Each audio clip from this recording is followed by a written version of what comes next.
أعوذ بالله من الشيطان الرجيم. بسم الله الرحمن الرحيم. الرحمن علم القرآن خلق الإنسان علمه البيان. الشمس والقمر بحسبان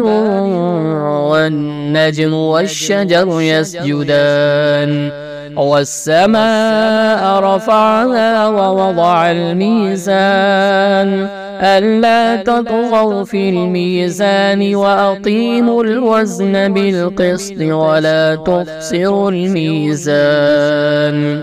والأرض وضعها للأنام فيها فاكهة والنخل ذات الأكمام والحب ذو العصف والريحان فبأي آلاء ربكما تكذبان خلق الإنسان من صلصال كالفخار وخلق الجان من مارج من نار فبأي آلاء ربكما تكذبان رب المشرقين ورب المغربين فبأي آلاء ربكما تكذبان مرج البحرين يلتقيان بينهما برزخ لا يبغيان فبأي آلاء ربكما تكذبان يخرج منهما اللؤلؤ والمرجان فبأي آلاء ربكما تكذبان وله الجوار المنشآت في البحر كالأعلام فبأي آلاء ربكما تكذبان كل من عليها فان ويبقى وجه ربك ذو الجلال والإكرام فبأي آلاء ربكما تكذبان يسأله من في السماوات والأرض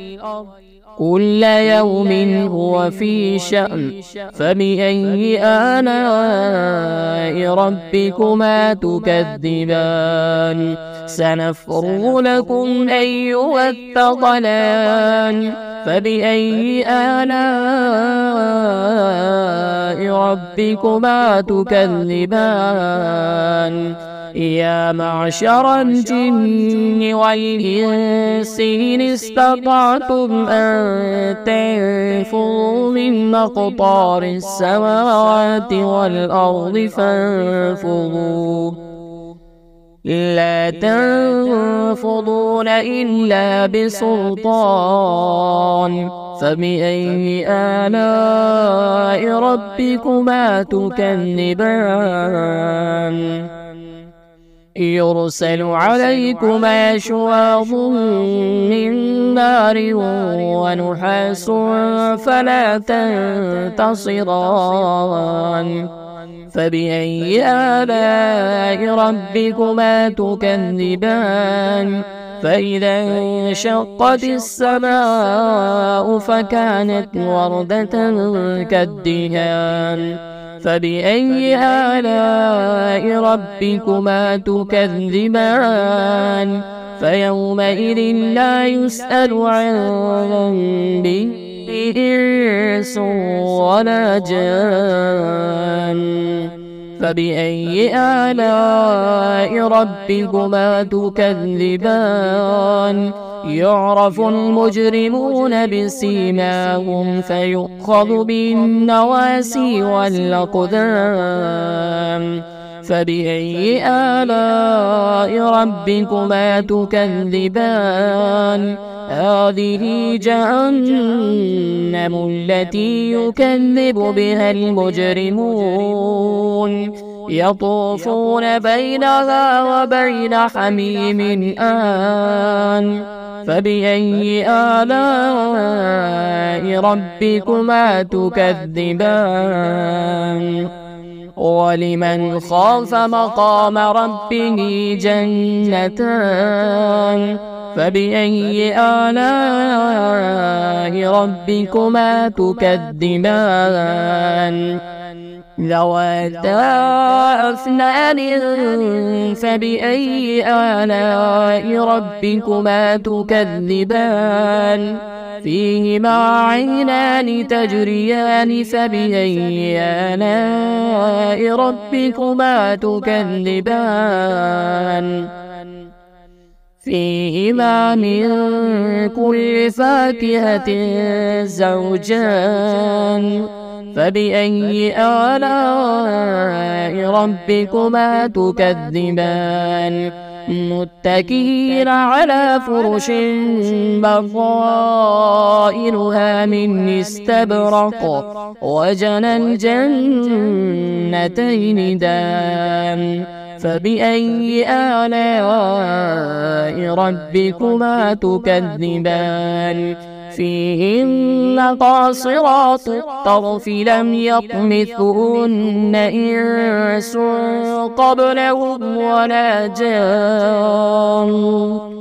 فبأي آلاء ربكما تكذبان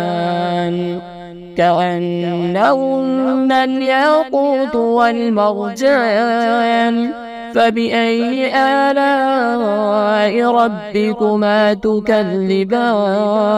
هل جزاء الإحسان إلا الإحسان فبأي آلاء ربكما تكذبان ومن دونهما جنتان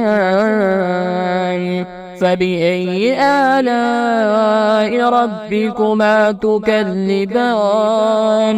مدهامتان فبأي آلاء ربكما تكذبان فيهما عينان نضاختان فبأي آلاء ربكما تكذبان فيهما فاكهة ونخل ورمان فبأي آلاء ربكما تكذبان فيهن خيرات حسان فبأي آلاء ربكما تكذبان حور مقصورات في الخيام فبأي آلاء ربكما تكذبان لم يطمثهن إنس قبلهم ولا جان فبأي آلاء ربكما تكذبان متكئين على رفرف خضر وعبقري حسان فبأي آلاء ربكما تكذبان تبارك اسم ربك ذي الجلال والإكرام.